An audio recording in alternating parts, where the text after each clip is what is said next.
With your cast on stitches on your left hand needle, place your right hand needle into the front of the first stitch. Take your yarn and wrap it anti-clockwise round your right hand needle. Pull the stitch through as shown to the front. Make sure it is pushed along to the thickest part of your knitting needle.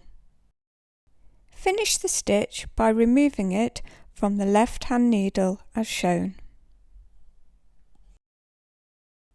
I will show you this a few more times until the end of the row. Make sure your stitches are not too tight. They need to be able to be moved up and down the needle fairly loosely, but you want to try and consistently have the same size stitches.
This is what your first row should look like.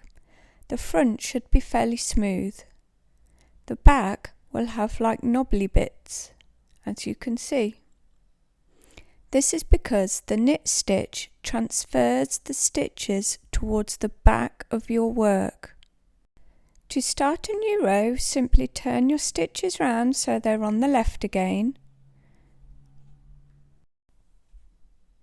If you look closely as the stitches are formed, you will see that the stitches are being moved to the back of the work. See here, this stitch is going towards the back. That causes these knobbles to be at the back. Because this is your second row, the knobbly bits will be on the opposite side to what they were on your first row.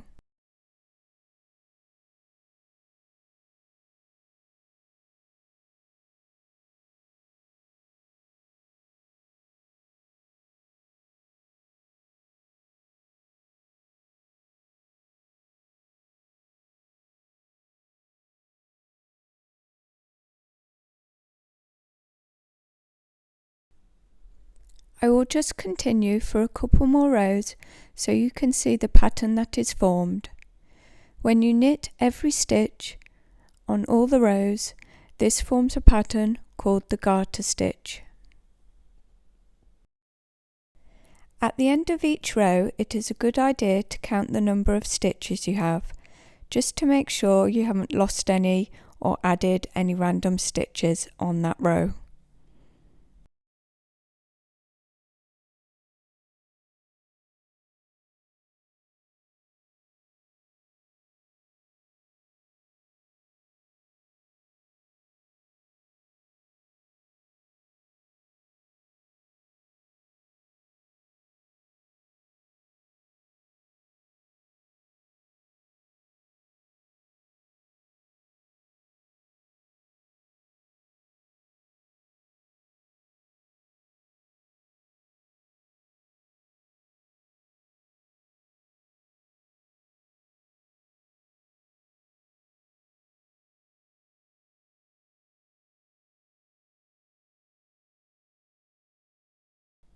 This is what it looks like after I've done a few rows.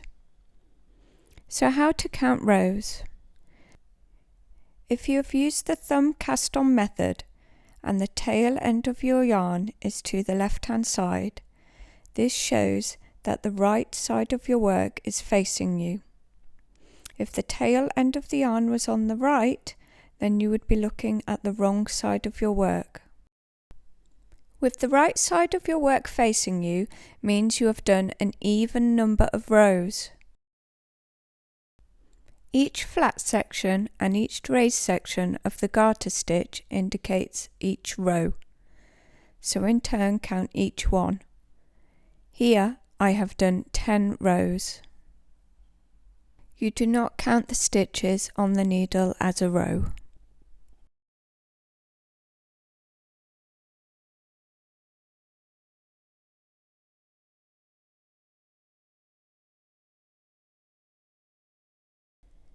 To cast off the stitches at the end of your work, simply first knit 2 stitches, making sure that these stitches are nice and loose. You don't want your cast off edge to be really tight. Using your left hand needle, place the first stitch over the second stitch and off the end of your needle. You will have 1 stitch left on your right hand needle. Then knit another stitch and repeat again, taking the first stitch over the second one.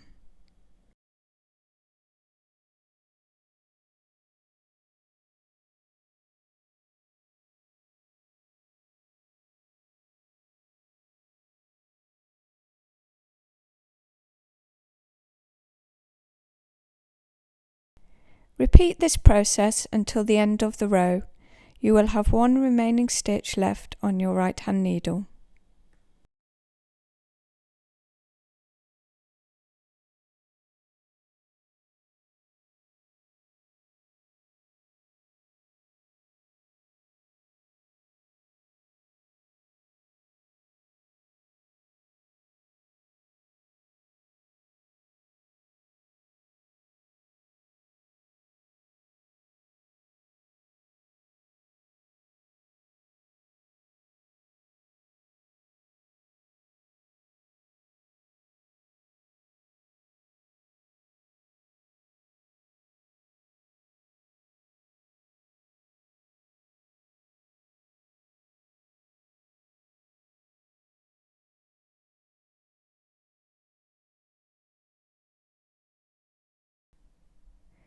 To finish, take out your needle, cut the thread and thread it through the last remaining stitch.